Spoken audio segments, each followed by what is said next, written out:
পাঠ করছি লেখিকা সায়ন্তিনী পলমলের লেখা গল্প শেষ থেকে শুরু। ডিম্বাকৃতি টেবিলটার উল্টো দিকে বসা মদন দাসের দিকে তাকিয়ে অভিরাজ বলল, মদনবাবু, খোঁজটা তো ভালোই এনেছেন। এবার তাহলে স্টোরিটা বলুন। স্টোরি ছাড়া পাবলিক টানবো কেমন করে? কেকা হাসতে হাসতে বলল, এই ধরনের ভূতুরে বাড়ির ভয়ানক একখানা গল্প থাকা মাস্ট, তাই না? মদন দাস হে হে করে বলল, ঠিক বলেছেন ম্যাডাম, এখানেও আছে। বলে ফেলুন তাড়াতাড়ি। মদন দাস শুরু করল। ধুধুলগড়ের এই বাড়িটা আজ থেকে প্রায় 150 বছর আগে তৈরি করেন জমিদার তেজপ্রতাপ চৌধুরী। বাড়ির নাম রাখেন বসন্তকুঞ্জ। ধুধুলগড় ওনার জমিদারির একটা অংশ ছিল। তেজপ্রতাপ ও পরবর্তীকালে ওনার বংশধররা খাজনা আদায় করতে এলে এখানে থাকতেন। কখনো কখনো সপরিবারে কিছুদিন থেকেও যেতেন। আসলে ধুধুলগড়ের প্রাকৃতিক সৌন্দর্যও অসাধারণ। নদী, জঙ্গল, ছোট ছোট টিলা নিয়ে খুব মনোরম পরিবেশ। তো হলো কি, 1930 সাল নাগাদ তেজপ্রতাপের এক উত্তরপুরুষ চন্দ্রমোহন এক মেম সাহেবকে এনে তুলল এই বাড়িতে। মেম সাহেবের সাথে চন্দ্রমোহনের আলাপ হয় কলকাতায়। মেম সাহেব সেই কিছুদিন হলো ইংল্যান্ড থেকে কলকাতায় এসেছিলেন তার বাবার কাছে। তার বাবা বেশ হোমরা চোমরা একজন ইংরেজ ছিলেন। আর এদিকে চন্দ্রমোহন, যাকে বলে দেখতে একেবারে কার্তিক ঠাকুর, ইংরেজি জানা শৌখিন প্রকৃতির মানুষ। শুধু তাই নয়, চন্দ্রমোহন অতিমাত্রায় রমণীমোহনও ছিলেন, যাকে বলে মেয়ে পটাতে ওস্তাদ লোক। মেয়ে মানুষের নেশা ভালো মতোই ছিল। ঘরে সুন্দরী বউ থাকতেও বাইজিদের কোঠায় ঘুরতেন। তখন জমিদার ছিলেন চন্দ্রমোহনের বাবা রামনারায়ণ। তো হলো কি, সেই মেম সাহেবকে চন্দ্রমোহন এমন পটালো যে সে নিজের বাপের কথা অগ্রাহ্য করে চন্দ্রমোহনের সাথে ধুধুলগড়ে চলে এলো। মেম সাহেবের নাম ছিল এলসা। তো হলো কি, এলসা জানতো না যে চন্দ্রমোহনের বউ বাচ্চা আছে। মেম সাহেব হলেও এলসা সত্যিই চন্দ্রমোহনকে খুব ভালোবেসেছিল। তাকে বিয়ের স্বপ্ন দেখত। কিন্তু চন্দ্রমোহনের তো অন্য ধান্দা। কদিনের জন্য একটু মধু খাবে, তারপর ফ্রুত। বুঝলেন স্যার, কদিন খুব মস্তি করলো দুজনে। মেম সাহেবদের দেশে তো বিয়ের আগেও সবই চলে। হ্যাঁ হ্যাঁ, বুঝলাম। তারপর বলুন। তো বুঝলেন ম্যাডাম, এলসা চন্দ্রমোহনকে বিয়ের কথা বলে, আর চন্দ্রমোহন নানা বাহানা দেখায়। তো একদিন হলো কি, রামনারায়ণের কানে এলো যে ছেলে মেম সাহেব নিয়ে ধুধুলগড়ে ফষ্টি নষ্টি করছে। লোক পাঠিয়ে খবর দিলেন যে এসব বন্ধ করে পত্রপাঠ বাড়িতে ফিরতে, না হলে ত্যায্য পুত্র করবেন। এলসাও জানতে পেরে গেল যে চন্দ্রমোহন বিবাহিত। অশান্তি শুরু হলো। চন্দ্রমোহন পরিষ্কার জানিয়ে দিলেন যে শুধু ফুর্তি করার জন্য এলসাকে এনেছিলেন। এখন সে নিজের পথ ধরুক। নিজের ভুল বুঝতে পেরে এলসা প্রথমে খুব ভেঙে পড়ল। তারপর একদিন রাতে এলসা উধাও হয়ে গেল। চন্দ্রমোহন বলেছিলেন যে এলসা কলকাতায় ফিরে গেছে। কিন্তু তারপর থেকে ওই বাড়িতে এক মেয়ে মানুষের কান্নার আওয়াজ পাওয়া যায় মাঝে মাঝেই। খুব করুণ সেই আওয়াজ, শুনলে নাকি ভেতর পর্যন্ত কেঁপে ওঠে। ওই ঘটনার পর থেকে জমিদার বাড়ির কেউ ওই বাড়িতে রাত কাটাতে পারেনি। চাকর বাকররাও পালায়। সেই থেকে পরিত্যক্ত ওই বাড়ি। শুধু দয়াল নামে এক চাকর ছিল। এলসা তাকে খুব স্নেহ করত। সে রেগুলার বাড়ির রক্ষণাবেক্ষণ করত। অবশ্য রাতে থাকতো না।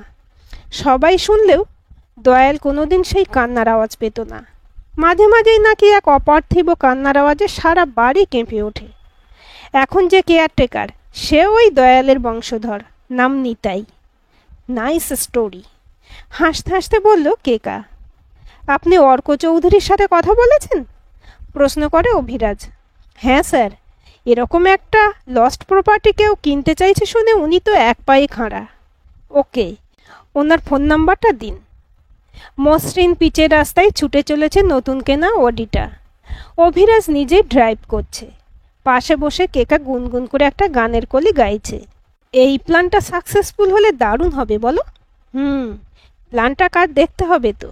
ঠিক ঠিক, এমন ইনোভেটিভ প্ল্যান শুধু আমার ডার্লিংয়ের কাছেই পাওয়া যেতে পারে। প্ল্যানটা সাকসেসফুল হলে সবাই ঝটকা খাবে, কেকা বলে।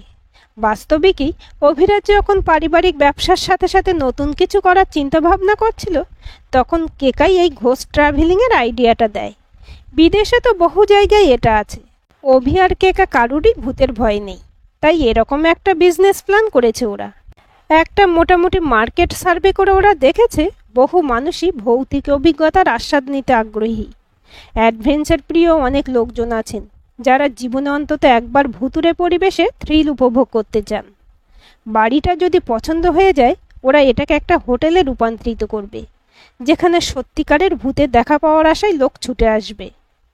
অভিরাজদের পুরী, গোপালপুর আর দীঘাতে 3টে হোটেল আছে, তাই এমনিতে হোটেল খুলতে কোনো সমস্যা হবে না। কেকা তো নামও ভেবে রেখেছে হোটেলের, হন্টেড ইন। বাড়ির কেউ এখনও ওদের এই আইডিয়ার ব্যাপারটা জানে না। আজও দুজনে অন্য জায়গায় যাওয়ার নাম করে বেরিয়েছে। অভিরাজ একবার কেকার দিকে তাকালো। আজ থেকে 3 বছর আগে ও যখন বাড়িতে বলে যে ও কেকাকে বিয়ে করতে চায়, তখন সবাই বাধা দিয়েছিল, কারণ কেকা দেখতে সুন্দরী হলেও একেবারে নিম্নবিত্ত পরিবারের মেয়ে। ওর এক মামা কী কারণে যেন জেল খাটছে। সব মিলিয়ে দুজনের ফ্যামিলি স্ট্যাটাসের মধ্যে আকাশ পাতাল পার্থক্য। অভির মা তো বলেছিলেন, তুই কি রে, একটা মিডিল ক্লাস ফ্যামিলির মেয়েও পেলি না, যাদের প্রচুর অর্থ না থাক, শিক্ষা দীক্ষা রুচি এগুলো আছে। একটা হাঘরে মেয়ে যার মামা জেলে, কাকা পাঁড় মাতাল, তাকে তোর পছন্দ হলো? অভি অনড় ছিল নিজের সিদ্ধান্তে। আজ কেকার নিজ গুণে সবার নয়নের মণি।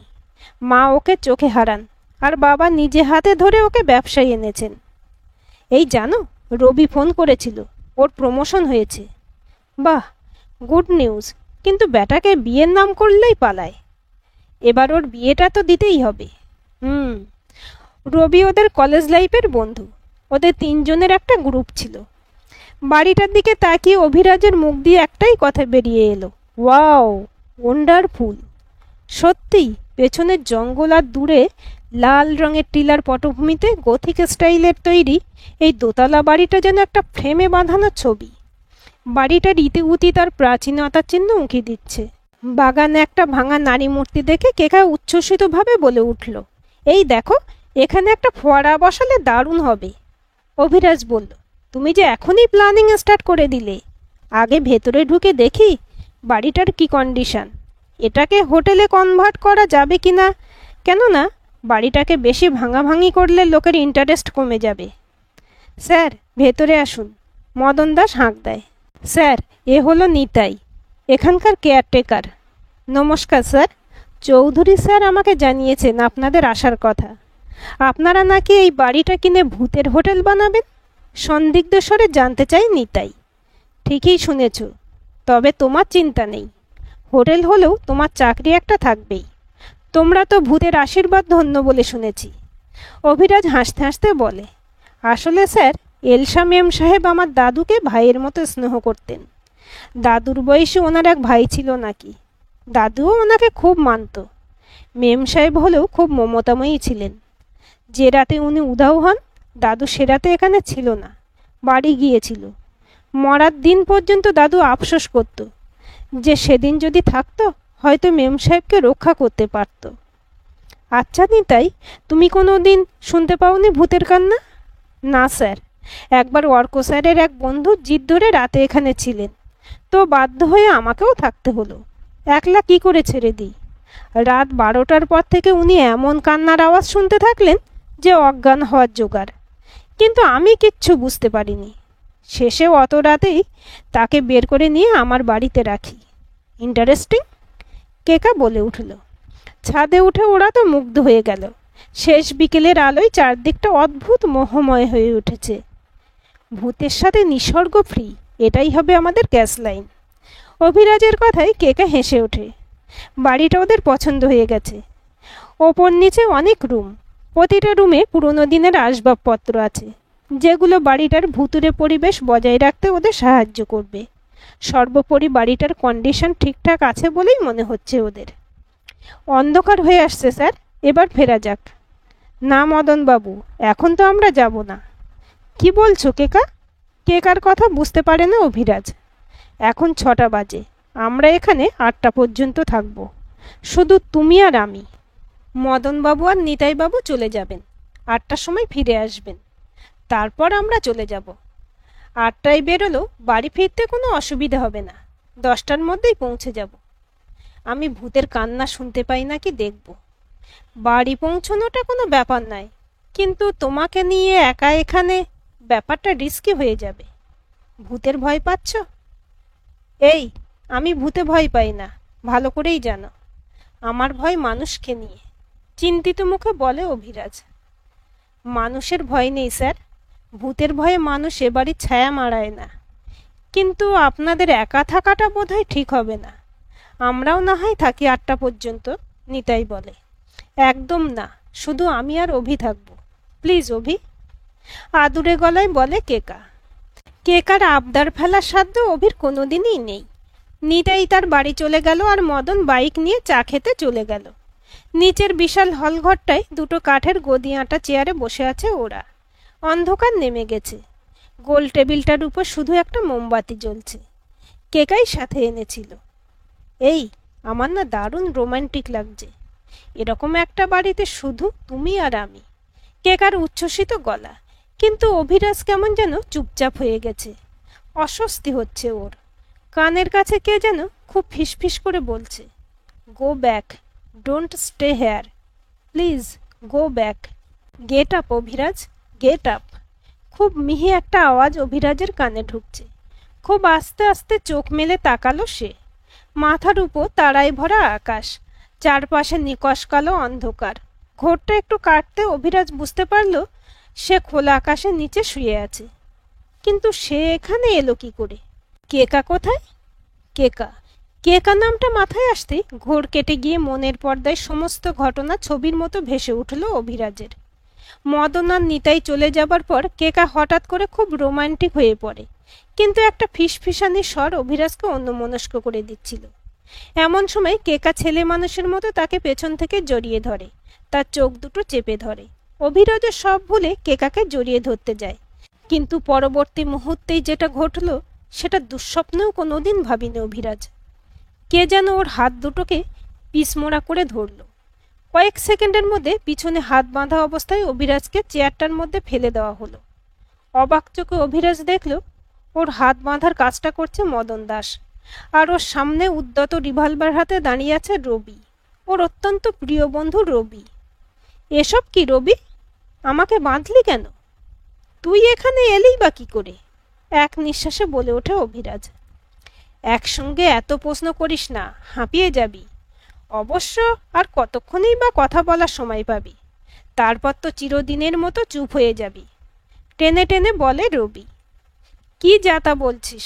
চিৎকার করে ওঠে অভিরাজ। তুই কেন এসব করছিস? রবি, কাঁপা গলায় বলে অভি। রবি উত্তর না দিয়ে হাসতে হাসতে কেকার দিকে তাকায়। না রবি, না, তুই কেকার কোনো ক্ষতি করবি না, ভয়ে আর্তনাদ করে অভিরাজ। তাই নাকি? বলে রবি কেকাকে একটানে নিজের বুকের কাছে টেনে নিল। না! নিজের সমস্ত শক্তি একত্রিত করে চিৎকার করে ওঠে অভিরাজ। সেই সাথে নিজেকে ছাড়াবার ব্যর্থ প্রচেষ্টা। বাঁধনগুলো আরো শক্ত হয়ে চেপে বসে ওর হাতে। খিলখিল করে একটা হাসির হিল্লোল ওঠে। না, রবি নয়। অভিরাজ বিস্ময়ের চরম সীমায় পৌঁছে দেখে এই হাসি বাতাসে ভাসিয়ে দিচ্ছে কেকা। খুব স্বাভাবিকভাবে রবির বক্ষ লগ্ন হয়ে আছে সে। কি গো, তোমার চোখগুলো যে ছানা বড়া হয়ে গেল। এটাই আমার আসল জায়গা, যেখানে চিরকাল আমি থাকতে চেয়েছি। হিসিসে গলায় বলে কেকা। কেমন পিশাচিনীর মতো লাগছে ওকে মোমের আলোয়। কেকা, জানো, ওকে সবটা বলে দাও। মরার আগে এটা তো জেনে মরুক কেন মরল। রবির গলা জড়িয়ে ধরে আদুরে গলায় বলে কেকা। ওকে সুইট হার্ট। অভিরাজের গা ঘিনঘিন করছে, কিন্তু ও অসহায়। মদন দাস ওর কাছেই দাঁড়িয়ে পান চিবোচ্ছে। স্কাউন্ডেলটাকে একটুও বুঝতে পারেনি অভি। অবশ্য এত বছরের বন্ধু আর নিজের স্ত্রীকেই যে বুঝতে পারেনি, সে আর কাকে বুঝবে। শোন অভি, আমি আর কেকা ক্লাস 12 থেকে পরস্পরকে ভালোবাসি, কিন্তু আমরা দুজন ছাড়া কাউকে কোনোদিন বুঝতে দিইনি। কলেজে যখন তোর সাথে মিশলাম বুঝতে পারলাম তোকে ফাঁদে ফেলা খুব সহজ। তোর ব্যবসায়িক বুদ্ধি থাকতে পারে, কিন্তু সহজেই মানুষকে বিশ্বাস করে ফেলিস, আর খুব সেন্টিমেন্টাল তুই। তখনই আমরা প্ল্যান করলাম বড়লোক হওয়ার। বুঝলি অবি, আমি আর কেকা একেবারে মেড ফর ইচ আদার। আমাদের চিন্তা ভাবনা, স্বপ্ন আর ওই যাকে বলে নীতিবোধ সব একদম খাপে খাপ মিলে যায়। তুই হলি আমাদের জ্যাকপট। তোকে আমি আরো উস্কেছিলাম কেকার সাথে প্রেম করার জন্য। কেকার রূপ আমাদের কাজটা আরো সহজ করে দিয়েছিল। এতদিন অনেক কষ্ট করেছি রে, আমরা আর পাচ্ছি না তোকে টানতে। You bloody bastard! গালি দিচ্ছিস কেন? আমরা কত স্যাক্রিফাইস করেছি ভাব। আমার প্রেমিকার সাথে 3 বছর ধরে শুতে দিয়েছি তোকে। আর বেচারি কেকার কথা ভাব, কতদিন ধরে অ্যাক্টিং করে যাচ্ছে। তোর বাবা মা 14 গোষ্ঠীর সেবা করেছে, আর আদর খেতে ইচ্ছে করছে, কিন্তু তখন তুই। তোরা এত নিস, আমাকে মেরে তোরা বাঁচবি ভেবেছিস? সেই জন্যই তো এতদিনের অপেক্ষা। এখন কেকার যা ইমপ্রেশন তোদের বাড়িতে, তাতে কেউ ওকে সন্দেহ করবে না। এই ভূতের বাড়িতে হোটেল খোলার টোপ দিয়ে তোকে এখানে টেনে আনা সব আমাদের প্ল্যান। মদন আমারই লোক। এখন তোকে ছাদ থেকে নিচে শান বাঁধানো জায়গাটাই ফেলবো। তোর প্রাণ পাখি ফ্রুত। তারপর কষ্ট হলেও কেকাকে একটু চোট দিতেই হবে। কেকা আহত অবস্থায় শিনের নিচে পড়ে থাকবে। আমি আউট অফ সাইট। মদন 8টার সময় নিতাইয়ের সাথে আবার ঢুকবে। সবাই জানে এটা ভুতুরে বাড়ি। তো তোর খুনের দায়, কেকার অ্যাক্সিডেন্টের দায় সব ওই মেম সাহেব ভূতের। কেকা কিছুদিন পাগলের মতো অ্যাক্টিং করবে স্বামীহারা হয়ে তোকে সামলাতে। আমার মতো বন্ধুর দরকার হবে। আর তোর মা বাবা তো মনিহারা ফণি। তোর শোকে টসকেও যেতে পারে। সব প্রপার্টি তখন কেকার। হা হা হা। হঠাৎ সব চুপচাপ। এক অপার্থিব কান্নার আওয়াজ সবাইকে স্তম্ভিত করে দিয়েছে। কেকা রবিকে জড়িয়ে ধরেছে। মদন এতক্ষণ মুখ খুলল। স্যার, তাড়াতাড়ি করুন, মেম সাহেব কান্না শুরু করে দিয়েছে। 6:45 বাজে। 8টায় নিতাই এসে যাবে। এই অবস্থায় অভিরাজকে টেনে হিঁচড়ে ছাদে নিয়ে গেল ওরা। কান্নার আওয়াজটা ক্রমশ অসহ্য লাগছিল। তারপর ছাদ থেকে অভিরাজকে ওরা। সব মনে পড়ে গিয়েছে অভিরাজের। ওর হাত দুটো এখন খোলা। এত উঁচু থেকে পড়ে তো বাঁচার কথা নয়। তবে কি ও আর? না অভিরাজ, তুমি বাঁচিয়া আছো। চারিদিকের ঘন অন্ধকারের মধ্যে এক ছোট্ট আলোকবৃত্ত। তার মধ্যে যিনি দাঁড়িয়ে আছেন তাকে দেখে অভিরাজের কল্পনার কোনো পরি মনে হলো। এক মুহূর্তের মুগ্ধতার পর কেঁপে উঠল অভিরাজ। শীত দাঁড়া বেয়ে আতঙ্কের স্রোত বইতে লাগল। আপনি? প্রমাণ মতোই এক হতভাগ্য, যে ভালোবেসে সব হারিয়েছিল, নিজের লাইফটাও। আমাকে দেখিয়া ভয় পাইও না। আপনি এলসা? ভয় অনেকটাই যেন কমে গেল অভিরাজের যখনই মনে পড়ল তার এইখানে থাকার কারণটা। যা সবচেয়ে কাছের মানুষটা তার সাথে বিশ্বাসঘাতকতা করেছে, তার আর পৃথিবীর কাকে ভয়? ইয়েস অভিরাজ, আমি এলসা। আজ এত বছর পর তোমার জন্য আমি মুক্তি পেলাম। আমার জন্য? অবাক হয়ে প্রশ্ন করে Abhiraj. Yes, many years ago একদিন ড্রিঙ্ক করিয়া চান্দ্রা মহান আমাকে শ্যুট করিয়া দিল। দেন এই বাড়ির একটা ওয়ালে আমার লাশটা পুটিয়া দিয়া প্লাস্টার করিয়া দেয়। আমি ওকে খুব ভালোবাসিতাম। ও সেকেন্ড ওয়াইফ হইয়াও থাকিতে রাজি ছিলাম। সেদিন থেকে আমার আত্মা এই বাড়িতে বন্দী হইয়া আছে। গডের কাছে কট্ট প্রে করে আছি, কিন্তু মুক্তি পাই নাই। আজ তোমাকে বাঁচানোর পর এই দেখো ভেলরি রে আমার উপর পড়িয়াছে। আমি আজ মুক্তি পাইব। আপনি আমাকে বাঁচালেন? হ্যাঁ, ওরা তোমাকে ধাক্কা দিয়া ফেলিয়াছিল, কিন্তু আমি আমার পাওয়ার দিয়া তোমার কুছ হতে দিই নাই। আফটার ডেথ আমার মতো সোল যারা এই দুনিয়াতে আটকে থাকে তাদের কুছ পাওয়ার থাকে। কেন আমাকে বাঁচালেন? অশ্রুরুদ্ধ কণ্ঠে বলে অভিরাজ। আমি তো আজ নিঃস্ব। নিজের চেয়েও যাকে বেশি ভালোবেসেছি, আজ জানলাম এক মুহূর্তের জন্য ও আমাকে। হাউ হাউ করে কেঁদে ওঠে অভিরাজ। কি করব আমি? কি নিয়ে বেঁচে থাকবো আমি? আর সমাজ, পরিবার, সবার কাছে কি বলবো? ম্লান হাসে এলসা। কি নিয়ে বাঁচিবে? আর তুমি মরিয়া গেলে তোমার প্যারেন্টস কি নিয়ে বাঁচিবে? ওরা তো তাদেরও মারিয়া সব প্রপার্টি লইবে। আমি তোমাকে ওয়ার্ন করার চেষ্টা করিয়াছিলাম, তুমি বোঝো নাই। কিন্তু এখন তো তুমি আমার কথা শুনিবে। Get up Abhiraj and take your revenge. Revenge? ভয় মিশ্রিত কণ্ঠে বলে ওঠে অভিরাজ। ইয়েস, আমি পারি নাই, কিন্তু তুমি পারিবে। আমি আছি তোমার সাথে।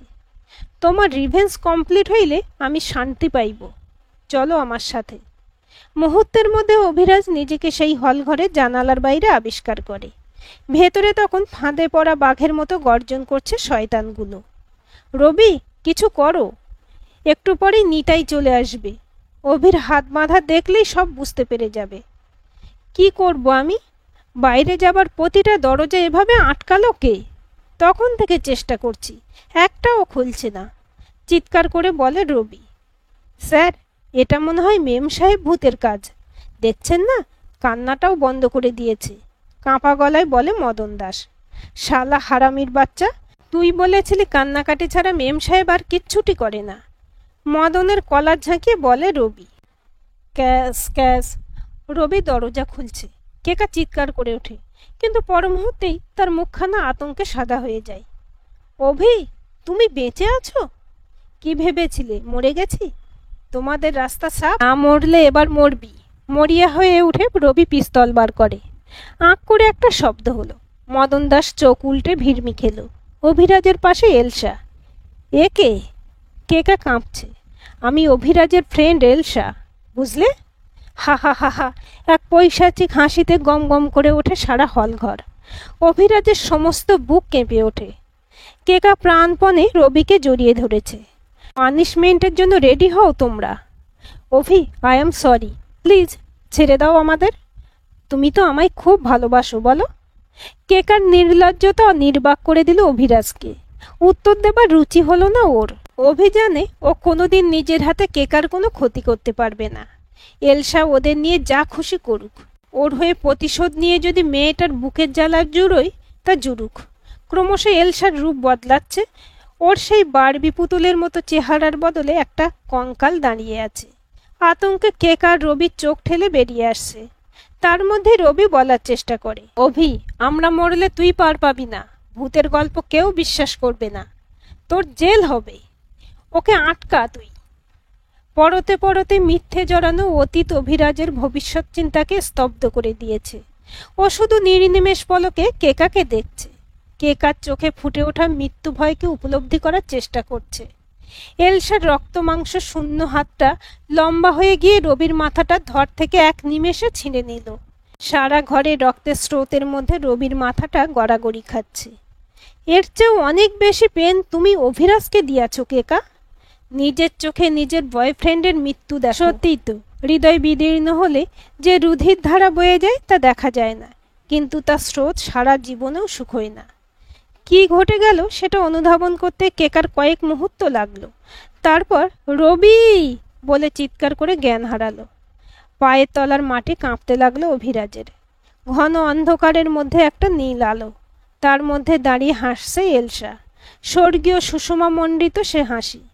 হাত নেড়ে বিদায় জানাচ্ছে।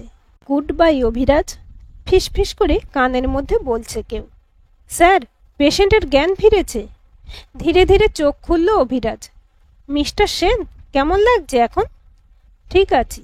আমি কোথায়? দুর্বল গলায় বলে অভিরাজ। আপনি ধুদুলগড় হাসপাতালে আছেন। কয়েক ঘন্টা পরে অভিরাজের শারীরিক অবস্থার সমস্ত পরীক্ষা নিরীক্ষা করার পর ডক্টরের উপস্থিতিতে পুলিশ তাকে কয়েকটা দুঃসংবাদ জানায়। ইন্সপেক্টর খুব মোলায়েমভাবে বলেন, মিস্টার সেন, আপনাকে কিছু বলার আছে। একটু শক্ত হন আপনি। অভিরাজ মুখ তুলে তাকায়। কি বলবেন অফিসার? দেখুন, আপনারা কেন জমিদার বাড়িতে এসেছিলেন আমরা নিতাইয়ের কাছে শুনেছি। অর্ক চৌধুরীর সাথেও ফোনে কথা বলেছি। ইন্সপেক্টর একটু চুপ করেন। অভিরাজ তার মুখের দিকে তাকিয়ে আছে।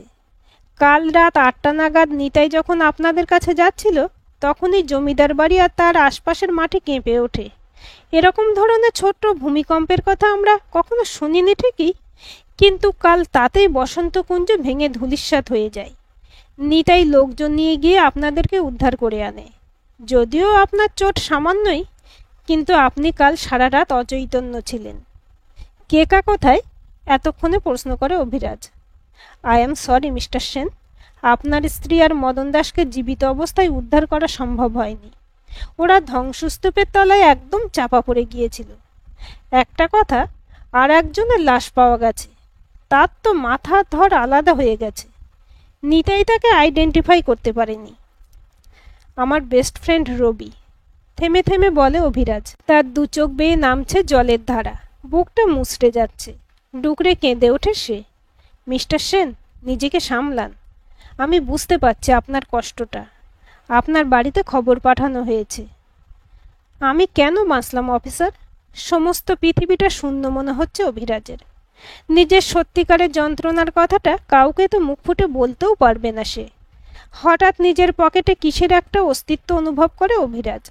সোনার চেনে লাগানো একটা ক্রুশ। এটা তো।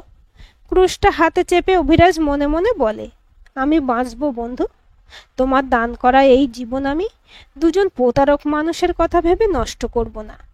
আমি শেষ থেকেই শুরু করব আবার, প্রমিস। আজকের গল্পটি আপনাদের কেমন লাগলো কমেন্ট করে জানাবেন। ভালো লাগলে লাইক, শেয়ার, সাবস্ক্রাইব করবেন এবং নতুন ভিডিও আপডেট পেতে বেল আইকনটি ক্লিক করে রাখুন।